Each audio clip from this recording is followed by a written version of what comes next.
예, 안녕하십니까. 2020년 2월 14일 코로나19 브리핑을 하도록 하겠습니다. 예, 24일입니다. 지금 전 세계적으로 7만 8천 명 확진 환자에 2,400명 사망자인데, 이제 중국에서 주로 발생하지만 중국은 이제 증가세가 꺾여서 공식적으로는 감소, 일일 발생 환자 수나 사망자 수는 이제 많이 줄은 상황입니다. 물론 뭐 그 실제보다 적게 집계됐을 가능성을 이제 감안해야 되겠죠. 문제는 이제 중국 이외의 국가에서 이제 일본, 우리나라, 또 이탈리아 이런 데서 늘고 있고, 우리나라는 뭐 한 4, 5일 사이에 벌써 많이 늘어서 602명을 집계하고 있고, 어제 169명이 늘었습니다. 그리고 6분이 안타깝게 돌아가셨습니다. 뭐 더군다나 지금 검사 중인 건수도 8천 건이기 때문에 이 중에서 또 양성자가 나올 수가 있고, 지금 대구 경북 상황이 상당히 심각한 수준으로 판단되고, 다른 지역에서도 이제 그 확진 환자들이 나오면서 지금 앞으로 뭐 1, 2주에 이제 다른 대도시에서 또 환자가 늘지가 관건입니다. 지금 이것이 이제 우리나라 지금 코로나19 환자 수 1월 20일 첫 환자 이후에 한 달 정도는 뭐 완만했습니다. 비교적 그랬는데, 지난주 목금부터 해서 지금 에스컬레이션이 현저히 증가되고 있어서, 물론 대구의 모 종교 집회에서 이제 발생이 거의 태반을 차지하고 있지만, 이렇게 급격하게 환자 수 증가라는 것은 여러 지역에서 그 환자가 이렇게 확산되고 있다, 그런 걸 이제 반증한다고 봅니다. 이런 증가세가 급격하게 올라가는 것이 상당히 우려스럽습니다. 기존의 의료 시스템이나 코로나19 방역 체계에서 감당할 수 있을지, 지금 뭐 대구든 서울이든 또 마산, 창원 이런 지역에서 병원이 폐쇄도 되고, 그런 상황들이 요런 정도 환자 숫자로 이제 폐쇄된다 그러면, 더 는다면 상당히 기존 의료 시스템에 부담이 될 것이라고 판단입니다. 특히 우리나라는 여러모로 코로나19가 그 확산될 조건들이 있습니다. 인구 밀도가 높고, 또 국민들의 행동 반경, 이동 반경이 넓습니다. 그리고 접촉 빈도도 컨택트 패턴이라고 그러죠. 하루 중 몇 명을 만나서 활동하나, 그런 접촉자 수도 많습니다. 1인당. 그런 측면에서 이 코로나19의 그 원인 바이러스가 결국은 뭐 독자적으로 뭐 공기 중에 날아가는 게 아니라 감염자나 무증상 잠복기 있는 사람을 통해서, 사람 간 접촉을 통해서 전파되기 때문에 상당히 지금 중요한 그, 시점이라고 보겠습니다. 남녀비는 이제 여성이 좀 많은데, 아마 종교 집회 참석자에 아무래도 여성이 많다 보니까 그런 것 같고요. 지금 확진자 연령대는 뭐 18개월부터 해서 뭐 어린이 뭐 4세도 있고 11세도 있고, 지금 80대까지 다양합니다. 물론 사회적 활동이 왕성한 20대에서 50대, 60대까지가 이제 다수를 차지하지만, 아이들이나 이제 노약자, 양극단의 연령군들은 면역이 좀 미성숙하거나 면역 노화로 취약한 계층이기 때문에, 그 환자 수가 늘고 이 노령자나 이제 영유아 쪽으로 2차, 3차 감염이 되면 이쪽에서 이제 그 중증 환자가 나올 가능성이 있기 때문에 상당히 이제 주의한 상황이고, 물론 아이들은 노출기회 자체가 사회적 활동을 안 하기 때문에 노출기회가 적어서 감염 위험은 매우 낮습니다. 그렇지만은 지금 우리나라 사례들 보면 부모님이 확진이 돼서 아이한테 퍼뜨리거나, 아니면 유치원에 선생님이 확진된 상태에서 아이가 걸리고 그런 상황이기 때문에, 사실은 성인들이 철저히 예방수칙을 지키고 또 이 아이들이 다니는 유치원 선생님이나 유치원에서 그 선생님들의 이제 건강을 확실히 점검해서 감염되지 않도록. 그러니까 어른들이 코로나19에 감염이 안 되면 아이들은 안전하다. 그렇게 말씀을 드릴 수 있겠습니다. 지금 이제 코로나19에 대해서 뭐 여러 가지 이제 코로나19의 피해를 이제 보는 관점이 있는데, 사실 일면만 보는 것이 얼마나 위험한 효과를 초래하는지를 우리가 지금 여실히 보고 있습니다. 이 치사율만 생각해서 낮으니까 큰 우려가 없다라고 이제 생각했는데, 사실은 이 어떤 코로나19와 같은 신종합병에 대한 피해를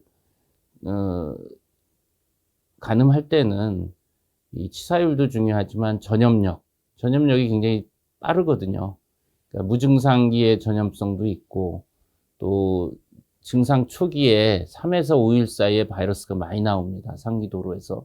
그만큼, 근데 초기 증상은 뭐 애매합니다. 뭐 기침만 있거나 근육통만 있거나 뭐 피로감만 있거나 콧물, 재채기, 인후통, 이렇게 기본적으로 감기나 이제 독감하고 구분 못하기 때문에, 그런데 요 시기에 바이러스가 많이 나온단 말이죠. 요때 부지불식간에 접촉해서 지금 환자들이 많이 나오는 거거든요. 이런 전염성이 빠르다라는 측면이 지금 환자 폭발적 증가의 이유를 이제 설명할 수가 있고, 더군다나 문제는 이 코로나19의 컬라터럴 데미지, 부수적 피해가 심각하다는 거죠. 그런 측면에서 간단히 볼 수가 없다. 왜냐하면 우리가 콜라테럴 데미지라는 건 뭐 예를 들자면 길을 뭐 안전하게 가고 있는데 갑자기 길 한가운데 그 도로에서 교통사고가 나서 차가 굴러서 덮치는 경우죠. 그러니까 보행자가 아무 잘못도 없는데 그 차가 교통사고로 해서 굴러와서 이제 다치는 그런 그 부수적 피해가 이제 큰 건데, 코로나19도 지금 코로나19 자체의 감염자나 또 뭐 중증 환자, 사망자, 이 숫자도 문제지만, 지금 코로나19가 확진자가 응급실이나 병원, 병동 이런 데 노출되면, 지금 일단 노출된 지역은 폐쇄를 하거든요. 뭐 소독하고 다시 오픈을 하겠지만, 병원 폐쇄로 이제 필수적인 진료 기능이 중단되는 거죠. 단적으로 대구 경북 지역의 응급실이 수일 전에 초기에 대구 경북 지역 이제 환자가 이제 늘는 시점에 4개 정도 대학병원 응급실 폐쇄가 됐던 거거든요. 그런 경우는 이제 만약 교통사고나 뭐 필수적으로 뭐 출혈이나 해서 응급 조치가 필요한 환자들이 제때 치료를 못 받아서 그 중증으로 가거나 사망할 수 있는 이런 위험들, 뭐 그런 일은 없었지만, 단적으로 지금 이 코로나19가 얼마나 이 부수적 피해, 콜라테럴 데미지를 일으킬 수 있느냐를 보여준 사례입니다. 지금 뭐 병원 감염으로 의료진 감염 사례도 벌써 나왔고, 의료진들이 감염되면 또 격리 치료도 봐야 되고, 뭐 2주 동안 적어도 그 이상 또 일을 못하기 때문에 코로나19 진료에 또 차질이 오죠. 그래서 이런 그 확진자, 우리가 메르스 때 이제 다 겪었던 거죠. 이 메르스 확진자 지나간 병원들 폐쇄하고, 그러다 보니까 두 번째 문제는 기존의 국민건강 의료보험 체계로 의료 전달 체계, 1차 병의원, 2차 준종합, 3차 대학병원, 이런 의료 전달 체계를 통해서 국민들의 만성병이나 급성병이나 응급병들을 수술이나 뭐 항암 치료나 이 신장 투석 이런 것들을 해왔는데, 이 코로나19 확진자 노출이 이제 이런 병원들에 광범위하게 된다면, 어느 한 지역의 다수 종합병원이 폐쇄되면은 상당히 기존의 국민들의 평소 건강을 지켜주는 의료 전달 체계가 마비가 돼서 심혈관 질환이나 뭐 응급 환자들이 제때 당뇨나 약을 못 먹게 되는 그런 상황까지도 초래가 될 수 있기 때문에, 오히려 코로나19 환자나 사망자 수에 비해서 이런 부수적 피해로 기존의 만성질환이라는 게 또 급성 악화도 하거든요. 그래서 그런 것들에 대한 적절한 진료가 안 되면 이건 더 큰 문제가 되는 겁니다. 그래서 이 코로나19의 부수적 피해를 간과해서는 안 된다. 그 점을 감안해서 지금 방역 또는 이 코로나19 진료 체계를 잘 짜야 된다. 그런 말씀을 드리고자 합니다. 그래서 지금 뭐 정부에서 심각 단계로 격상하면서 감염병 위기 단계를 경계 단계에서 심각 단계로 옮기면서 이제 많이 나오는 얘기가 여태까지는 봉쇄 전략, 컨테인먼트 스트래티지, 중국이나 유행 국가에서 확진자가 국내에 들어와서 지역사회 전파를 하지 않도록 빨리 발견해서 격리 치료하고 접촉자를 동선에 따라서 찾아서 접촉자를 또 2주간 자가격리함으로 해서 국내 지역사회 유행을 막는 이런 전략이었는데 이미 뭐 대구라든지 몇몇 사례에서 지역사회 유행이 이제 시작을 됐기 때문에 이제 전략을 좀 바꿔야죠. 피해 감소를 위한 완화 전략.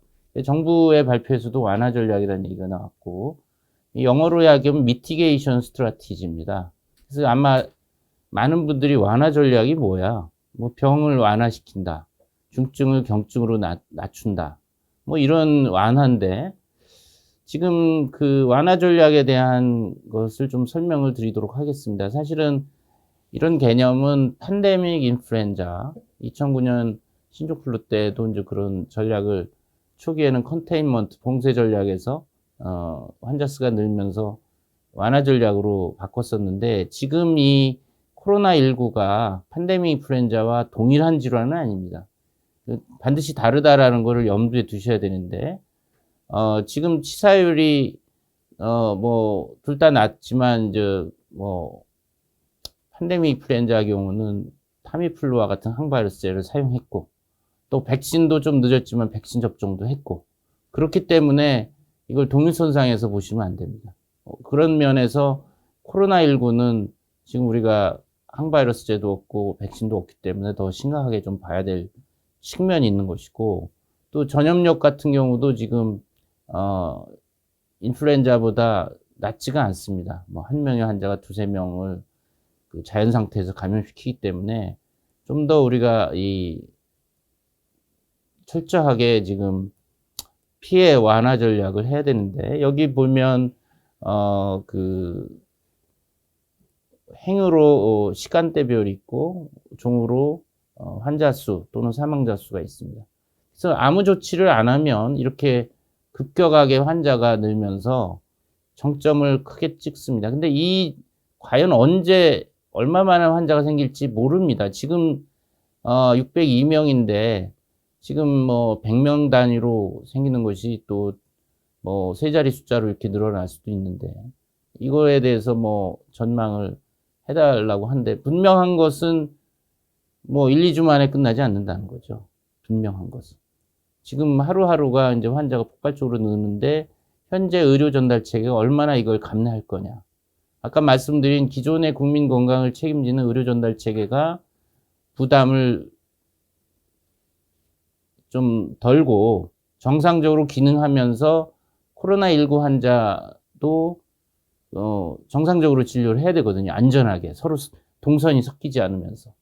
그래서 이 정점을 낮춰야 되는 우리가 어떤 언덕을 올라갈 때 높은 산을 올라갈 때 가파른 산을 올라가서 넘기가 상당히 에베레스트 상은 힘듭니다.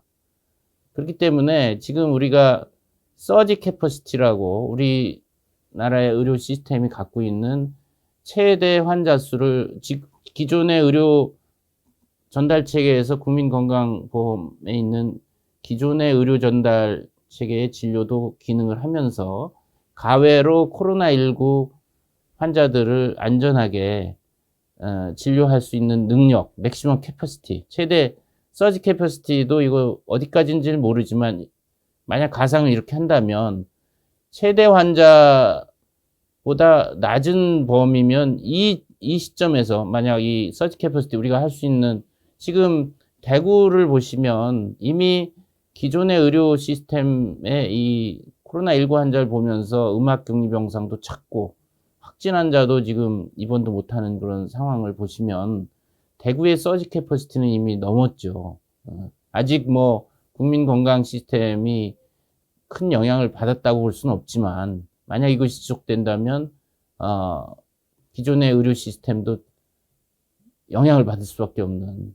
그래서 이 서지 캐퍼시티가 이제 중요한데, 따라서 아무리 뭐 우리가 지금 국민건강보험 시스템 있고 이걸 가외로 한다 하더라도 기존의 의료 인력이나 자원이나 하면 그게 뭐 몇 퍼센트가 될지 모르지만 단기간에는 할 수 있지만은 장기간 가면 버티기가 힘든 또 그런 문제가 있어서 이 피해 완화 감소를 위한 완화 전략. 피해 감소라는 건 환자 수와 사망자 수가 되겠죠. 코로나19. 물론 콜라테럴 데미지로 기존의 의료 전달계로 진료받는 분들의 피해는 여기 포함되어 있지는 않습니다만서도 전체적으로는 그것도 다 포함이 돼야 되겠죠. 그래서 지금 완화 전략이라는 거는 이 높은 에베레스트처럼 가파르게 올라가는 힘든 산보다는 집 뒤에 동산처럼 이렇게 완만하게 뭐 무슨 남산처럼 뭐 한 2, 300m? 예. 그 환자 발생 그 증가 속도가 완만해지면서 좀 뒤늦게 높이도 우리가 우리 의료 서지 캐퍼시티에서 감당할 수 있는 그 밑에 선에서 정점을 찍고 내려가는, 좀 길어지긴 하겠지만 연착륙하는 거죠. 예. 질서 있게 시스템적으로 이 코로나19 환자의 증가세를 늦추면서 정점도 낮추고 기존의 우리 의료 전달 체계도 살고 코로나19 환자도 무리 없이 진료할 수 있는 이런 정도로 정점을 낮추고 늦춰야 됩니다. 그러려면 결국은 이 환자 발생 속도를 늦춰야 되겠죠. 이 일일 증가 환자 수나 또 그 시기나 그런 걸 늦추고 최대 환자 발생 수도 낮춰야 되겠죠. 서지 캐퍼시티 이내에서 우리가 감당할 수 있을 정도로. 그래서 이 정점을 낮추고 보건 의료 수요를 낮춰야 됩니다. 급격한 수요를 낮춰야 되는데, 그럼 어떻게 할 것이냐? 그러니까 타미플루와 같은 항바이러스제가 있거나 백신이 있으면 좋습니다. 가장 어떻게 보면 2009년 신종플루도 타미플루 덕을 좀 받고 백신 덕도 받습니다. 그럼에도 불구하고 이제 11월 초에 정점을 찍고 내려갔죠. 다행히 큰 문제는 없이 이제 내려갔는데, 지금 코로나19는 백신과 치료제가 없다라는, 지금 우리의 무기가 그만큼 수단이 제한적이라는 게 지금 문제입니다. 그렇기 때문에 현재 우리가 여태까지 방역에서 감시와 검역, 공항만 검역, 또 확진 환자 찾아서 치료하고 접촉자 관리하고, 이것이 이제 초기에 쭉 해왔던 건데 이것도 계속 하면서 지금 정부 대책 중에 나오는 이제 사회적 격리라는 단어가 또 나옵니다. 이것도 상당히 생소하죠. 소셜 디스턴싱이라고 하는 건데, 결국 학교나 직장이나 집회나 다중이 많이 모이는 밀접 접촉하는 거를 금지하는 겁니다. 그러니까 앞서 말씀드린 것처럼 바이러스가 혼자서 공기 중을 떠돌면서 감염시킬 수가 없습니다. 숙주인 사람이 환자가 돼서 또 전염원이 돼서 다중이 많이 모여서 주변에 있는 사람들을 감염시키기 때문에 우리가 대구에 있는 뭐 종교 집회라든지 뭐 학교라 유치원이라든지 뭐 이런 데서 지금 뭐 병원이라든지 청도 대남병원이라든지 병원 감염, 이런 좁고 밀접하게 사람들이 있고 장기간 있고 그 공기순환이 안 좋은, 여기서 이제 이 코로나19 환자는 아주 그 전염력이 세지거든요. 대신 뭐 개방된 공원이라든지 사람도 뜨문뜨문 있고 밀접 접촉이 없다, 접촉도 짧다, 이런 데서는 이 바이러스가 전염력을 가질 수가 없습니다. 그래서 지금 이 심각 단계로 올리면서 사회적 격리 조치를 하겠다. 사실 좀 뭐 궁색하긴 하지만 실제 이것이 이제 미티게이션 전략의 핵심이고, 따라서 이 교육부에서 일주일간 유치원 초중교를 휴업하고, 그 다음에 이제 뭐 여러 다중 집회를 금지하도록 하고, 뭐 종교 집회든 뭐 다른 여러 가지 비즈니스 미팅이든 밀접 접촉에 그걸 꼭 불효불급하 꼭 필요하고 급한 거 아니라면 자제하는 그런 전략이 지금 이 코로나19가 빠르게 확산되면서 환자 수 증가하는 걸 완화시킬 수가 있는 겁니다. 그리고 이제 지금 또 하나 문제는 진단이 아직도 지금 원활치가 않은 것 같습니다. 하루에 뭐 8,000건이 검사 중이니까요. 빨리 이 현장에 진단 키트를 배포해서 코로나19인지 아닌지를 판별해서 빨리 그 환자를 격리 치료해야 됩니다. 왜냐하면 여전히 환자가 증상이 시작돼서 확진 격리하는 요 인터벌 윈도우 오퍼튜니티가 길어지면 그만큼 많은 사람이 부지불식간에 접촉돼서 2차 환자들이 생기는 거기 때문에 지금 진단키트 배포가 아직은 그렇게 아주 뭐 이상적으로 원활하지는 않은 것 같습니다. 그래서 조기 진단 이거를 좀 더 빨리 원활하게 하도록 하고, 그 약물 치료도 지금 뭐 칼레트라 에이즈 약물이라든지 뭐 말라리아 약인 클로로퀸이라든지 그건 뭐 우리나라에서 이미 표준 치료제로 권고를 하고 있고, 또 렘데시비어라고 하는 그 지금 에볼라 치료제로 개발돼서 중국에서 임상 시험 중이지만 그것도 상당히 유망하다고 하기 때문에 정부 당국은 국내 도입을 좀 지금부터 적극 고려할 필요가 있겠고, 파비피라비어라고 하는 이제 뭐 인플루엔자 치료제도 중국이나 일본에서 뭐 효과가 있다고 합니다. 물론 지금 근거가 더 충분히 마련돼야 되는데 그런 단편적인 의심만 갖고 효과가 있다라고 단정할 수는 없지만, 그건 과학적 근거를 좀 더 우리가 찾아봐서 필요하다면 이제 도입 여부도 결정해야 되겠고, 따라서 이런 그 기존의 감시, 검역, 격리, 치료, 접촉 관리에 더해서 사회적 격리, 조기 진단, 약물 치료 이런 것들을 종합적으로 구사해서 이 환자 발생 속도 늦추고 정점도 낮추고 이 완만하게 환자가 생겨서 그 이 위기를 넘어갈 수 있도록 하는 것이 이 미티게이션 전략의 핵심이 되겠습니다. 그래서 제가 이제 뭐 어제 정부의 그 대책도 심각으로 하면서 여러 가지 대책이 나왔는데 아마 상당히 유사하긴 하지만 좀 더 구체적이고 실행 가능한 액션 플랜이 좀 필요할 것 같습니다. 그래서 물론 뭐 지금 의사협회라든지 또 전문학회에서도 유사한 제안을 한 바가 있어서 뭐 크게 다르다고 보지는 않지만 좀 더 제가 제 개인적인 견해지만 구체적으로 지금 코로나19 의료 전달 체계를 기존의 국민건강보험 의료 전달 체계와 달리 분리해서 라인을 쭉 해야 된다라는 말씀을 드리고자 하는데요. 이 일종의 안입니다. 지금 보면은 왼쪽에 기존에 우리나라가 세계적으로 우수하고 무턱도 낮고 높은 수준을 유지한다는 국민건강보험 의료 전달 체계는 1차는 동네에 있는 의원입니다. 중간 2차는 병원 종합병원이고 3차는 상급 종합병원입니다. 그래서 뭐 경증 환자는 의원에서 보고 좀 더 치료가 필요한 경우는 2차 병원으로 가고 고도의 치료를 요하는 환자들은 상급 종합병원으로 가는 이 시스템이 있습니다. 지금 코로나19는 전염력도 있고 기존의 의료 시스템에 오염이 되면 뭐 병원 폐쇄라든지 의료진 감염으로 전달 체계에 악영향을 끼칠 수 있으니까 별개로 코로나19 의료 전달 체계를 만드는 것이 중요합니다.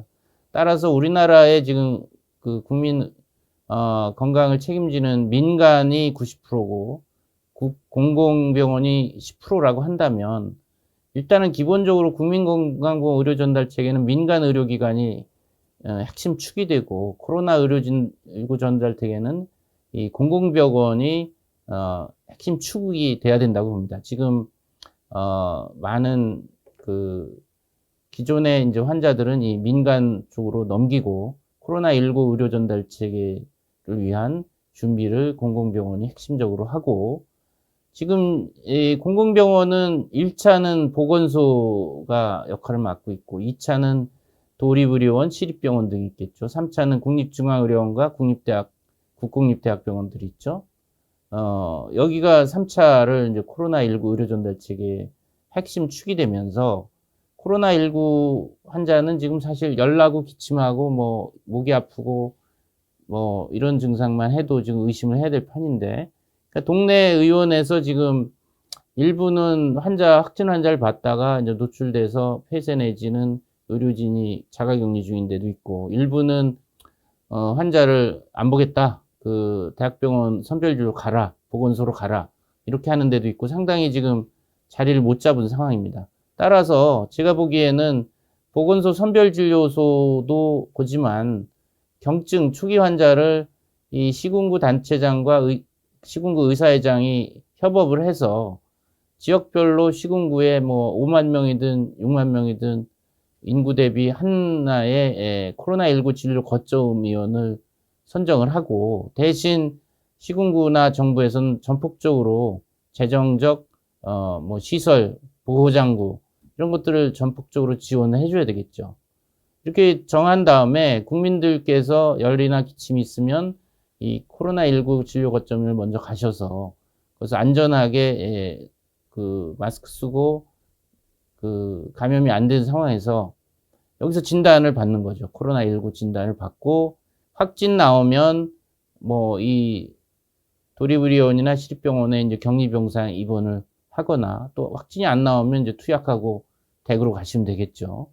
따라서 이 의료 전달 체계 1차 코로나19 1차 의료 전달 체계는 시군구 단체장과 보건소장과 의사회장이 협업을 해서, 지금 당연히 의사에서는 협조할 의사가 있는 것으로 제가 알고 있습니다. 지금 국가적으로 감염병 위기 단계, 심각 단계니까요. 기본적으로 이제 동네에서 이런 코로나19 진료 거점위원을 만들어서 여기서 일단은 환자의 중증도를 판단해서 이제 확진도 하고 중증도 판단해서 치료한다.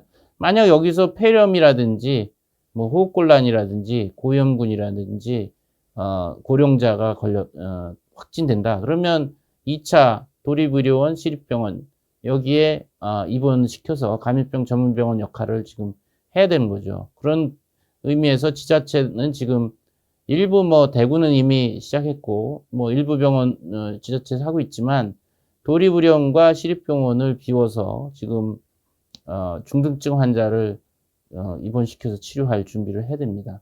그리고 마지막으로 3차는 국립중앙의료원과 국립대학병원이 국가지정 음압유지병상이 있는데, 사실은 지금 이미 그 국가지정 음압유지병상이 300여 개가 있지만 상당수 이제 조만간 채워질 것 같습니다. 그래서 주로 이제 중증 환자를 여기서 보고, 만약 이 음압유지병상이 꽉 차게 된다면 상급 종합병원도 일부 갖고 있습니다. 그리고 그 혈액투석이나 에크모나 뭐 인공호흡기를 해야 될 중증 환자들을 상급 종합병원들이 또 일정 부분 치료를 담당하면서 전체적으로 이런 그 질서 있게, 또 환자의 중증도에 따라 1, 2, 3차의 이 코로나19 의료전달 수립함으로 해서 기존의 의료전달 체계와 섞이지 않으면서 이 환자의 이 발생 속도에 따라서 이걸 융통성 있게 확대 개편을 해야 되는데, 지금부터 준비해야 된다고 봅니다. 우리가 대구에서 상황을 보면 이미 코로나19 의료전달 체계가 없다 보니까 병원들이 이제 폐쇄가 돼서 또 뭐 병원의 일부를 지금 긴급하게 코로나19 환자 입원 병상으로 하고, 또 음압 유지 병상이 부족하다 보니까 코호트 입원 병상으로 또 전환도 하고, 이제 그런 컨틴전시 플랜을 갖고 있어야 된다고 봅니다. 지금 이제 문제는 이런 의원을 정한다, 병원을 정한다 해서 끝나는 게 아닙니다. 이런 코로나19 진료 체계는 병상도 필요하고 의료진도 필요하고 보호장구도 필요하고, 보호구가 입구 벗는데 굉장히 조심해야 됩니다. 그러니까 의료진에 대한 보호장구 착탈 훈련도 지금 미리미리 해놔야 됩니다. 그리고 그 소모품 자원 이런 거에 대한 그 지원도 해야 되고, 의료진들이 지금 무한정 있는 것이 아닙니다.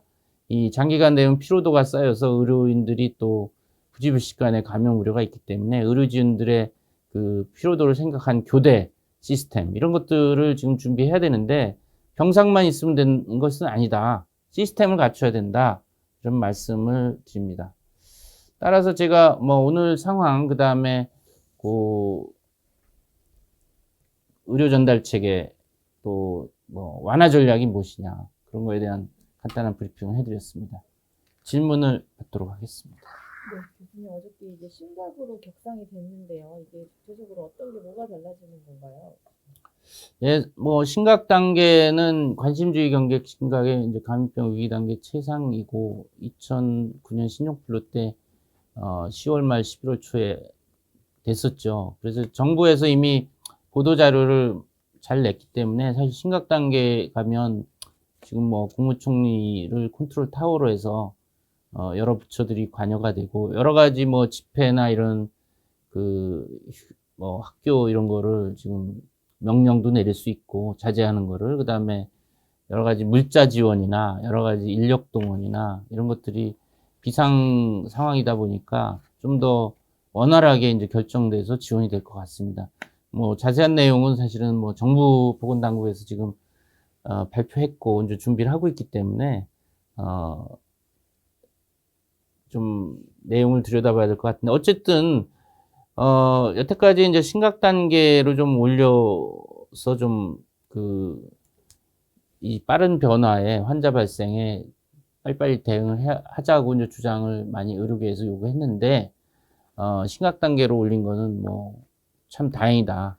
그만큼 이제 정부가 이 상황 인식을 이제 엄중하게 보고 거기에 걸맞는 지금 대응을 하겠다고 한 거니까 상당히 고무적이라고 생각하는데 어쨌든 말씀드린 것처럼 실효적인 실제적이고 현장에서 적용 가능한 조치들을 좀 과감하게 해야 된다.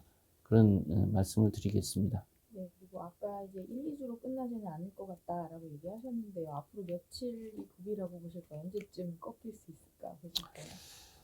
예, 이것이 이제 인플루엔자 같은 경우는 우리가 백신 치료제도 있고 뭐 어쨌든 군집 면역이라고 해서 지금 인플루엔자 같은 경우는 대략 인구의 한 70% 정도가 백신으로 항체가 있든 앓고 나서 항체가 있든 그 다음에는 이제 꺾이는 걸 우리가 예상한다고 하는데 지금 이 코로나19는 신종이고 뭐 전 국민, 전 세계인이 면역이 없습니다. 그래서 이 거침없이 환자들이 이제 발생할 수가 있기 때문에 지금 그걸 섣불리 예단할 수 없는 상황인 것 같습니다. 지금 뭐 언제가 정점일 거냐, 언제가 끝날 거냐 이런 질문들을 많이 하시는데 단기간에 1, 2주 만에 끝나지 않을 거다는 건 말씀드릴 수가 있어요. 그리고 지금 우리가 어떻게 아까 사회적 격리를 비롯한 과감한 조치들을 하느냐에 따라서 이것을 좀 더 환자나 또 사망자나 또 기존 의료 전달체에 큰 피해 없이 넘어갈 수 있는 건데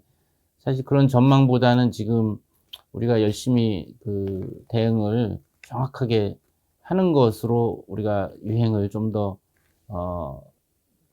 덜 피해 있고 좀 더 일찍 졸업할 수 있을 거라고 저는 생각하기 때문에 사실 전망보다는 지금 우리가 대응이나 즉각적인 조치에 집중할 때다 그런 생각을 합니다.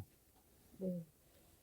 이게 전 세계적으로 7만 명 넘게 감염됐는데 혹시 돌연 변이가 발생할 수는 있지 않을까 가능성은 그래서 이제 키트나 치료제 계속 반응이 있을지에 대해서 물어보는 바이러스고 이건 RNA 바이러스이기 때문에 이제 변이가 어느 정도 있습니다. 예, 그렇지만 인플루엔자보다는 이제 변이 속도가 좀 낮은 편이고 안정적인 편이어서 급격하게 변이가 있을 거로 생각되지는 않습니다. 그렇지만 모릅니다. 이건 신종이고 이 인구 집단 간에 이제 감염되면서 숙주를 옮겨가면서 조금씩 또 변이가 축적돼서 문제를 일으킬 수가 있기 때문에 정부 당국은 이 환자로부터 분리된 바이러스의 유전자 염기서열을 면밀하게 조사해서 그 변이가 의미 있는 변이가 있는지를 모니터를 해야 될 것이다. 그런 말씀을 드리고 지금 뭐 치료제는 지금 없기 때문에 이건 큰 뭐 전망은 필요 없을 것 같고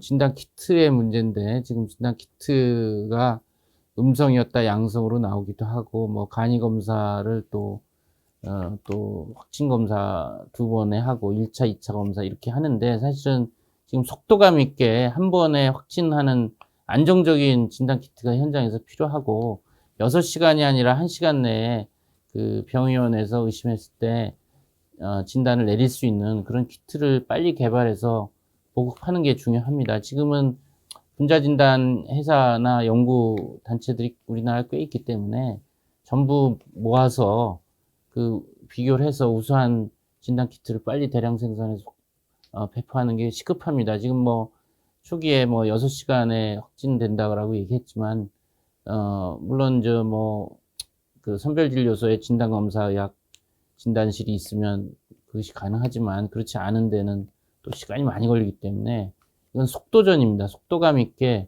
어떤 고정관념과 어떤 폐쇄적인 사고보다는 개방적인 사고, 유연한 사고, 이것이 지금 필요합니다. 이 바이러스 속도를 우리가 지금 상당히 뒤처졌는데 빨리 따라잡으려면 과감하고 유연한 결정이 필요하고, 진단키트 빨리 좀 더 단기간에 현장에서 진단할 수 있는 키트 개발해서 보급할 필요가 있습니다. 네. 이게 어쩔 때 보면 음성이었다가 양성이고 양성이었다가 음성이고 이런 식으로 나오는데 그 키트의 문제일까요? 아니면 뭔가 검체 방식의 문제일까요? 지금 검사 키트가 뭐 신종이다 보니까 충분한 야외 임상 시험을 거쳐서 나온 것은 아닙니다. 그러니까 야외 임상 시험이라는 것은 실제 코로나19 환자를 뭐 수백 명을 대상으로 해서 얼마나 정확한지를 거친 다음에 나와야 되는데, 아시다시피 초기에 뭐 몇 명의 환자를 가지고 그 결과를 볼 수가 없었기 때문에 질본이나 뭐 식약처에서 응급 상황에서 이제 그 어떤 성능 검사를 한 다음에 지금 나왔기 때문에, 물론 뭐 믿음이 있다면서도 지금 실시간 리얼타임 RT-PCR의 그 민감도가 상당히 높은 거고 안정적인 거기 때문에 큰 문제는 없으리라고 봅니다. 그렇지만 어쨌든 충분한 필드 테스트 없이 나왔기 때문에 한쪽에 이제 그런 의구심들이 있고, 지금은 환자가 600명 가까이 있어서 검체가 충분하지 않습니까? 지금이라도 검체를 가지고 검증할 필요가 있겠고, 음성, 양성은 이 초기에 바이러스 농도가 낮아서 음성으로 나왔다가 바이러스가 증식해서 숫자가 늘면 양성으로 나올 수도 있고, 검체 채취 방법을 우리가 코로 면봉을 깊숙이 넣어서 환자가 불편할 정도로 해야 되는데, 그러다 보면 환자가 기침 재채기에서 채취하는 사람이 또 위험할 수가 있어서 코에 이제 살짝 하는 경우, 그럼 바이러스 충분히 채취가 안 됩니다. 이제 그래서 음성이 될 수도 있고, 시약 자체나 뭐 시험하는 과정 중에 또 오류도 게재가 될 수 있고, 뭐 검체를 운송하면서 바이러스가 또 죽어서 그럴 수도 있고, 여러 가지 가능성이 있습니다. 어쨌거나 간에 지금 우리가 뭐 이 진단 키트를 통해서 우리가 방역에 많은 도움을 얻었기 때문에 지금 진단 키트를 믿을 수밖에 없는데, 그렇지만 이런 음성과 양성을 오가는 이런 검사 결과에 이제 차이를 빨리 줄여야 될 것 같습니다. 이런 것들이 오히려 불안감이라든지 또 그로 인해서 어떤 방역에 있어서 늦어짐이 있기 때문에, 이 확진 검사 결과 기다리다가 이제 국민들이 이제 댁에서 기다리든 뭐 선별을 기다리든 굉장히 불안하고, 또 그 사이 돌아다녔는데 확진으로 나왔다. 그래서 또 접촉자 생기고 이런 문제가 있기 때문에 빨리 이 신뢰할 만한 진단 키트를 현장에서 뭐 1시간 이내에 확진할 수 있는 시스템으로 업그레이드를 해야 됩니다. 업그레이드를 해야 되고, 그럼으로써 지금 적체된 검사도 빨리 해소하고 결정이 빨리 될 수가 있어야겠죠. 네, 그리고 대구 같은 경우에는 이제 방사능 부족으로 확진자를 자가격리하기도 하는데요. 이거는 안전한 건가요? 지금 이제 대구에서 음압병상이 태부족이다 보니까 또 일부 대구의료원하고 뭐 동산병원을 일부 병동을 비워서 긴급하게 병상을 만들고 그렇게 하지만, 그것이 딱 단박에 되지 않으니까 이제 확진 환자들이 입원 못하는 상황들이 일부 있는 것 같습니다. 따라서 이것이 미리미리 준비를 해야 되는 것이 안 되다 보니까 이런 상황이 벌어졌는데, 지금이라도 지금 아마 이제 뭐 대구의료원이나 동산병원을 비워서, 또 여태까지는 1인 1실로 음압 유지 격리 병상에 입원을 시켰었는데, 이젠 그것마저도 호사입니다. 호사. 그래서 환자를 중증도에 따라서 나눠서 폐렴이 있고 뭐 바이러스가 많이 배출되는 환자분, 또 위험한 환자분, 중증한 이런 분만 음압 유지 격리 병상으로 하고 뭐 폐렴이 없고 경증인 환자들은 코호트 병상이라고 그래서 이제 뭐 5, 6인실 다인실에다가 이 경증 환자들은 한 방에 한 병실에 다인실에 입원시킬 수도 있습니다. 지금 이게 부족한 상황에서 우선순위를 따져야 되니까요. 그리고 폐렴이나 중간 정도의 환자들은 1인 1실로 하되 음압 유지 병상이 없으니까 그 포터블 음압기, 이동형 음압기를 그 병실에 넣어서 그 또 1인 1실인데 이동형 음압 시설을 넣어서 음압 병상 유사하게 해가는, 이것도 다 메르스 상황에서도 겪었던 일이기 때문에 경험이 있습니다. 그래서 이 코로나19 환자도 중증도를 그 판정을 해서 아주 위중한 분, 폐렴이 심한 분은 음압 병상으로 가고, 또 중간 정도 폐렴은 있지만 심하지 않다, 환자도 안정적이다, 그러면 1인 1실이지만 음압 유지 병상은 아니지만 이동형 음압기를 넣어서 음압으로 유지하는. 그리고 경증 환자들은 폐렴도 없고 가볍게 앓는 분들은 다인실에 여러 사람을 한꺼번에 넣는 코호트 병실에다가 입실시키는 이런 전략으로 빨리 분류를 해줘야 됩니다. 그렇게 되면 병실이 부족한 자원을 좀 더 효율적으로 쓸 수 있고 지금 어려운 병실 부족 현황을 타개할 수가 있습니다.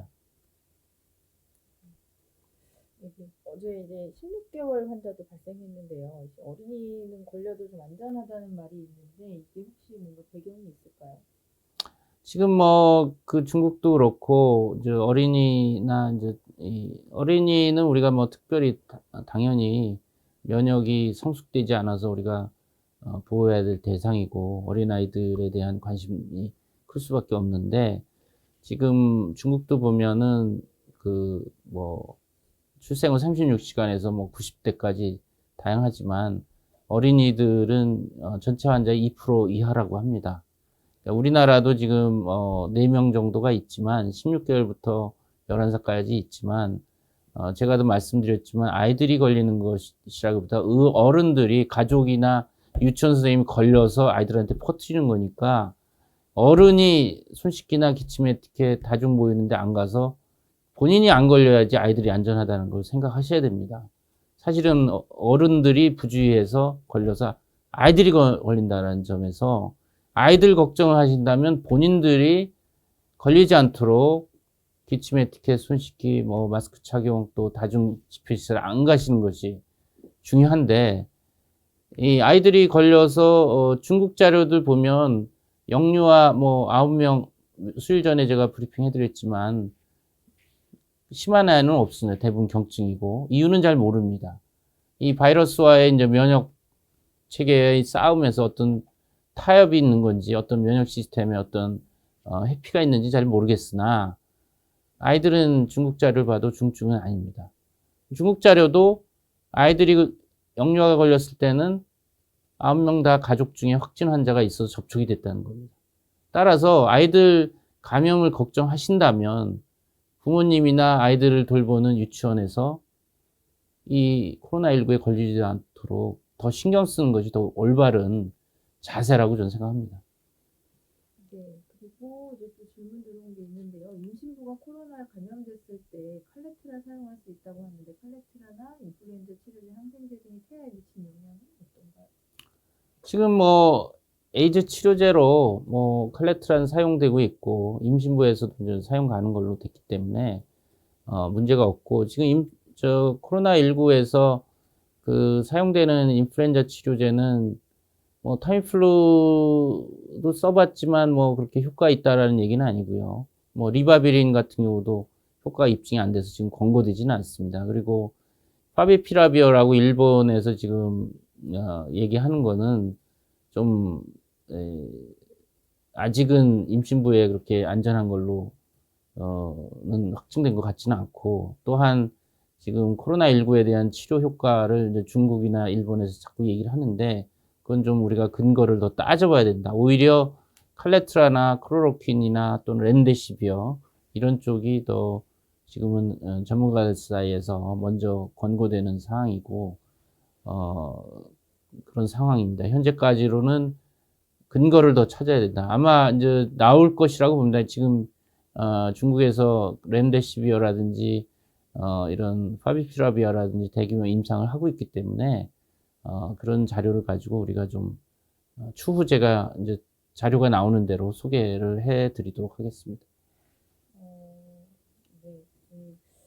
이 진료 시에도 이제 마스크를 써야 되냐 이런 분들도 계신데요. 진료 시에? 네, 환자분하고 대면을 할 때, 뭐 이럴 때, 당연히 마스크 써야죠. 그거는 왜 그럴까요? 서로 대화할 때?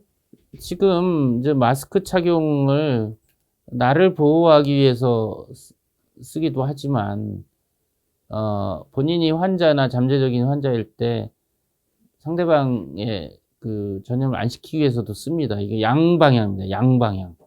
그러니까 진료 시에 지금 아마 의료진의 질문인 것 같은데 지금 같은 상황에서는 의료진은 반드시 마스크를 써야겠죠. 뭐 덴탈 마스크 이상을 써야 되는데 보는 환자분들이 뭐 기침, 재채기, 호흡기 환자는 당연히 의심해야 되지만 지금 무증상 에서도 감염력이 있다라는 증거들이 많기 때문에 이제 증상 시작 1, 2일 전부터 전염성이 있다라는 논문들이 지금 나오고 있고 거의 뭐 미국 CDC라든지 WHO라든지 다 인정하는 부분이어서 의료진은 항상 마스크를 쓰고 있어야 됩니다. 뭐 간호사도 마찬가지고요.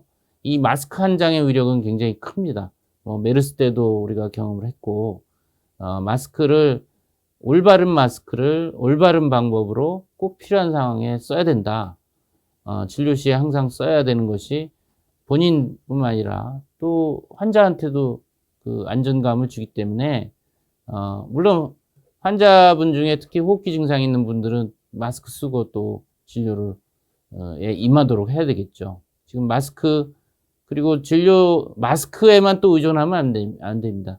한 환자를 보고 손 씻기 하고 그 환자 보는 중간중간에 뭐 싱크대 비누로 씻든 아니면 손소독제를 쓰든 중간중간에 손소독제를 써야 됩니다. 그리고 전화 처방을 할 수 있게 이제 한시적으로 풀어주는데요. 이렇게 하는 거는 혹시 효과가 있을까요? 처방하는데 문제 없는 건가요? 현장에서? 지금 모르겠습니다. 지금 정부에서 긴급한 상황에서 전화 처방 이렇게 얘기를 했는데 지금 이것은 예를 들어서 코로나19 환자를 전화로 증상만 갖고 처방한다. 이건 사실 참 거의 불가능합니다. 환자를 대변해서도 코로나19인지 아닌지를 감별하기 힘듭니다. 증상이 뭐 기침, 재채기, 뭐 미열, 뭐 근육통, 피로감, 콧물. 이거는 지금 유행하고 있는 감기나 독감, 물론 독감이 많이 줄었지만 뭐 감기 증상하고도 구분이 안 되기 때문에 코로나19 환자를 전화 처방한다는 거는 상당히 막연합니다. 대면해서도 구분하기 힘들고 확진 검사를 꼭 거쳐야 이거를 알 수가 있는 상황이기 때문에 코로나19 환자를 이제 원격 진료로 전화 처방한다는 거는 상당히 막연하고 현실적으로 그거는 그렇게 과학적인 방법도 아니라고 저는 생각합니다. 오히려 지금과 같은 시기에는 안정적으로 투약을 받든 고혈압이나 당뇨나 만성병 환자들이 뭐 정기적으로 약을 받는데 그분들이 관리를 잘하고 있고 그런 경우는 지금 병원이 오히려 위험합니다. 다른 환자 코로나19나 다른 환자와 섞여서 그분들은 고위험군이기 때문에 오히려 기존의 병의원에 장기적으로 다니시고 어느 정도 스스로 잘 컨트롤하는 분들은 전화로 상담해서 처방을 장기적으로 지금 코로나 유행 기간은 좀 병의원에 안 오시는 게 좋거든요. 그 고위험군들은 오히려 그런 분들은 지금 시기에 뭐 주치의 의사 선생님하고 장기간 그 진료도 계속 기록도 있고 안정적이라면 그런 분들은 오히려 전화로 상담을 해서 장기간 투약을 아예 이번에 한시적으로 장기간 투약을 드리는 게 낫겠죠. 네, 이상 한 장기간 경청해 주셔서 감사드립니다. 오늘은 이것으로 마치도록 하겠고요. 내일 9시에 다시 준비해서 찾아뵙도록 하겠습니다. 감사합니다.